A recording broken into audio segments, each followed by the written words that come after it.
2024. A lot of things happened this year. We witnessed the greatest rap beef of all time, which will culminate with Kendrick Lamar hitting us with the "Trying to Strike a Chord" and it's probably A minor live at the Super Bowl, where my Philadelphia Eagles will surely be riding Saquon Barkley's thighs to a second championship. Dune 2 came out and was gas. And on a purely personal note, I went to Italy, first time being out of the country. As an avid fan of pizza, gelato, wine, and pretty things, I highly recommend it. Turns out that 2024 was actually an incredible year for anime as well. As we'll get into, so many productions this year stood out in a positive light, a testament to the strength of the industry. However, this isn't without its losses. Akira Toriyama, character designer of Chrono Trigger and Dungeon Quest, as well as mangaka of the legendary Dragon Ball series, passed away earlier this year. His influence cannot be overstated, with his work not only leading the charge towards anime's relevance worldwide, but serving as a guiding light for some of the other most iconic mangakas of our generation, such as Oda from One Piece and Kishimoto of Naruto. And while we lost an all-time legend in the industry, he'll never be forgotten, his work inspiring the newer generations to inherit the legacy built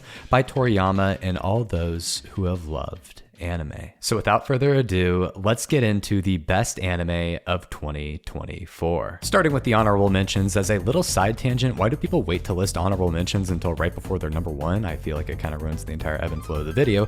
Whatever. Initiating rapid fire mode. Arcane. It's not an anime, but alongside the Spider-Verse films, it's the most technically impressive piece of animation I've seen in years. Absolute must watch. Almost made me spin up the old League client again. Wistoria, aka definitely not Is It Wrong to Try to Pick Up Girls in a Dungeon. Same author, similar premise, but produced by a team that was aiming for the stars. A show that punches well above its weight. There are certainly chinks in the production that revealed themselves over time, but the team's vision never wavered, and they were able to deliver when it counted. Awesome action anime, cannot wait for more. Demon Slayer Season 3. Had me falling asleep until it randomly decided to start the final arc in the last 2 episodes and completely redeemed itself. The movies are going to be unreal. UFO Table, take me. Konosuba Season 3. Best comedic anime in the game. Was let down by the Megumin spinoff, but the reintroduction of the whole wolf pack really cemented its standing in my eyes. Eris pads her chest. Solo leveling. One of the most popular manhwas of all time. I read a ton of it in college, and if I had to succinctly wrap it up in one sentence, it'd be standard power fantasy with beautiful art. Like, basically Michelangelo if he was an otaku. When I heard about the anime adaptation, I immediately knew the quality of animation was going to make or break this series, more so than any other. Yeah, you should watch it. Kaiju number 8. This was something that I felt like it had been teased and promoted for the past 5 years, and I was just ready for it to finally come out. It did, and it's pretty darn good. Again, nothing groundbreaking, but some great fights, and fighting big monsters never gets old. I heard that they're fighting Bocchi in the next season. Dungeon Meshi. Your run-of-the-mill cooking anime where absolutely nothing else happens. Nothing at all. Realistically, everybody loves cooking shows. Hell, even Shokugeki no PowerPoint welcomed mass acclaim. Although Dungeon Meshi doesn't have the foodgasms, it makes up for it in everything else. Great piece of fantasy. Mushoku Tensei Season 2. While it doesn't quite live up to the impossible standard set by Season 1, basing an entire character arc around erectile dysfunction is nothing to scoff at. Truly felt like an in-between season, but even so, I was impressed with many aspects. Give Season 3 plaques. Makine, aka Too Many Losing Heroines, is the first rom-com this year that absolutely took me by surprise and came this close to cracking the top 5. The level of visual fidelity at times is astonishing, mixing fantastic voice acting, a unique premise where all the main cast are the girls that lost, hence the title, and this show was really something special. Must watch for sure. The Dangers in My Heart. The other bomb romance. Season 1 aired in 2023, but the continuation of Season 2 in 24 validates it per the guidelines set by yours truly. The Dangers in My Heart was a show that I initially dropped because I found the main character uncomfortably weird. Turns out that that's the premise of the show, and after 2 seasons since I decided to give it a fair shot, I can comfortably say that that's fucking romance right there. None of that pansy ass, dick tugging, will he, won't she bullshit. Couples hug, couples kiss in the library, couples hold each other's hands in public, fucking hardcore dick in the ass, butterball, foosball, fuck it, chuck it, game time shit. That's Ichikawa, baby. That's the fucking man. Woo! It has a really nice soundtrack as well. Season 1 had me sold on the romance, but what Season 2 did was take it to that next step. The development of Ichikawa's character, the introspection into the destructive tendencies he'd used to protect himself is superb, evolving from the one thing keeping me away from the show to the thing I want to see the most.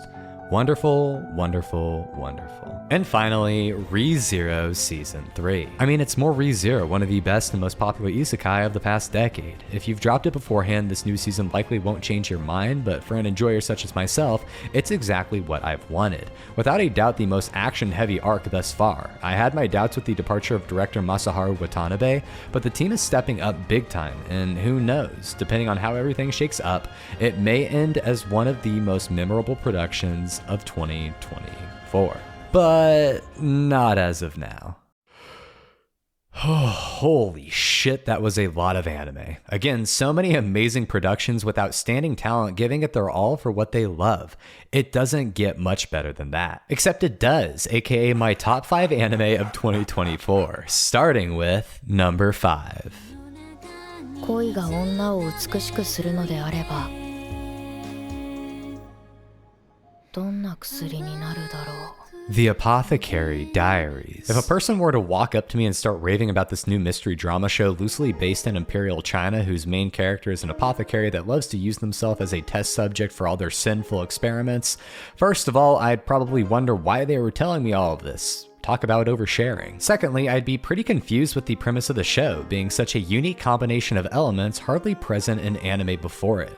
Basically, I find comfort in the high school classroom. Turns out, however, that this assortment of characters and locales work together immaculately, owing most of its success to the clever writing and structure of its narrative. Mao Mao is an excellent foil to the more serious, cutthroat nature of the Rear Palace, balancing between mad scientist and true detective. You get a steady stream of episodic mysteries that Mao Mao is tasked with solving, each providing a singular piece of the puzzle that'll later be used at the climax of some significant event. This means that every episode is contributing to something greater, keeping the viewer engaged and looking for those scattered clues that may reveal their importance later. It's fun, it's beautiful, just an overall wonderful show. Mao Mao's story is only beginning, and as long as the writing continues to impress, Season 2 and beyond is only gonna get better from here. Number 4. 何度願っただろうそんな叶うはずのない夢を Oshi no Ko needs no introduction. Between its 90-minute feature-length first episode and its opening theme, Idol, becoming a sensation, garnering over 100 million streams in the first 2 weeks, the show started out hot, to say the least. However, while its first episode was impeccable, I felt like it never quite reached those same heights throughout the rest of its first season. While the author's insights into the entertainment industry were really interesting, outside of a select few moments, the character drama never really managed to match what was originally promised. Flash forwarding to 2024 with Season 2 on the horizon, I didn't really know what to expect. The idea of adapting the medium of theater to animation and somehow making it interesting to me, somebody who has avoided it like the plague his entire life, was an uphill battle. I was so wrong. Visually, this is the best Oshi no Ko has ever been. Seamlessly flipping between fictional worlds and reality, the depiction of both our actors and their characters' emotions, the color and experimental animation present in the climactic moments, I mean, good lord. Oshi no Ko very well may be the best looking anime of 2024. Throw in the fact that they actually got me invested into theater of all things. I had no idea a 2.5D stage play in a 360-degree theater even existed before this year, but now that I know about it, straight onto the bucket list. The emotional storytelling can still be rather hit or miss. I still find that the scenes involving Ai still kind of dwarf everything else, but we've witnessed the rise of a new best girl, so I'll let it slide. Number 3. じゃあ藤野ちゃんはなんで書いてるの The best anime movie of the year, without a doubt, is Look Back. A one-shot manga written by Chainsaw Man's Tatsuki Fujimoto, Look Back is a coming-of-age story revolving around 2 young schoolgirls united by a shared interest in drawing. While recent shows such as Aizoken took the opportunity to go more into both the technical and creative sides of drawing, Look Back utilizes its time to glean the answer to the following.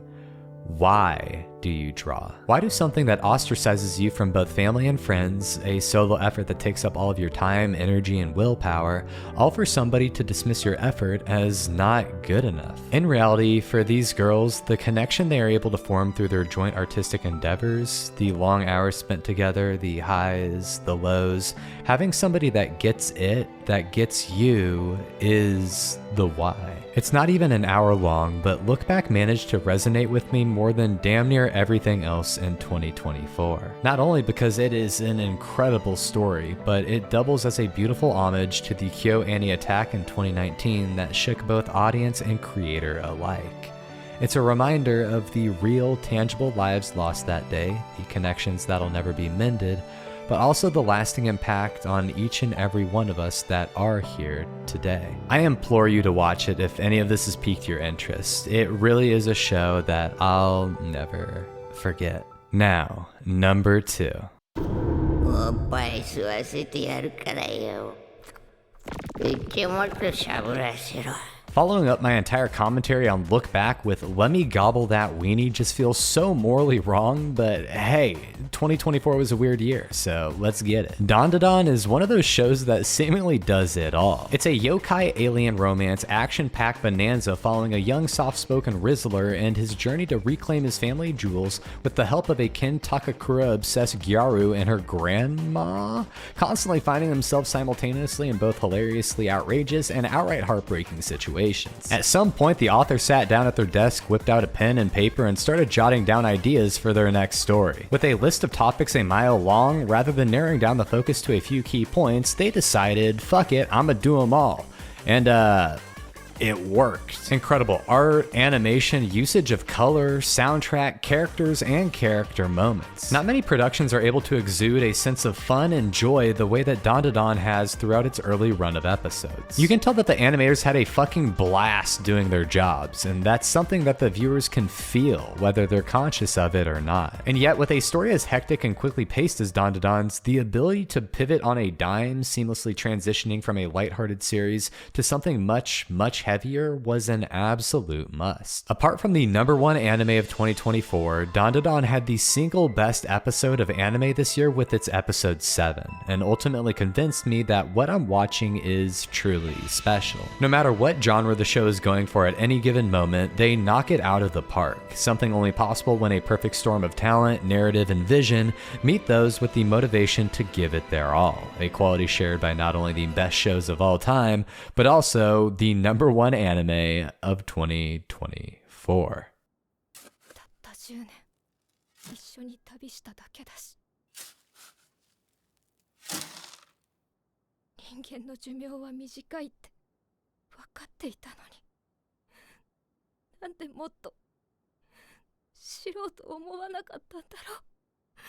Throughout the past couple of years, I've been making videos on anime that have stood out to me, whether it's because they're good, hilarious, or moving in one facet or another. What I've really sought to become better at is putting how a show makes me feel into words, a task that I feel like I struggle with even outside of just Japanese animations. And while I can look back at some of my first videos and see the drastic improvement over the years, there still come along situations or productions that make me feel something so strongly that despite all the effort I've put in up until this point, the exact rhyme or reason still eludes me. Frieren is one of those productions. This show has hit me in ways that I didn't even know were possible. It's not sad in the melodramatic sense that many anime of its genre strive for, yet countless episodes left me on either the verge of or in the process of one of those uncontrollable ugly cries. The subtle, realistic way that the show explores sensitive topics such as death and the passage of time is a breath of fresh air, treating the fragility of life as something that's more beautiful than anything. To me, what differentiates outstanding productions isn't the minute technical details or the nature of one's story, it's how it impacts me specifically as an individual. Some way or how, all of my all-time favorite shows made me take a step back and look at the world outside of the screen in a different way. Frieren reminded me to appreciate the present moment like the gift that it is. None of us are promised a tomorrow, that's just how life is. Telling those close to you that you love them, living every moment like it's your last, that's how I want to live. Life may be finite, but that very fact gives meaning to every second we're here in this world, and that's beautiful in and of itself. Frieren is a story that reminded me of all of these important things, and because of that, it is my favorite anime of 2024. It's been a hell of a year, everybody. I hope that you all have a wonderful holiday season, and here's to 2025 being the best one yet. Cheers!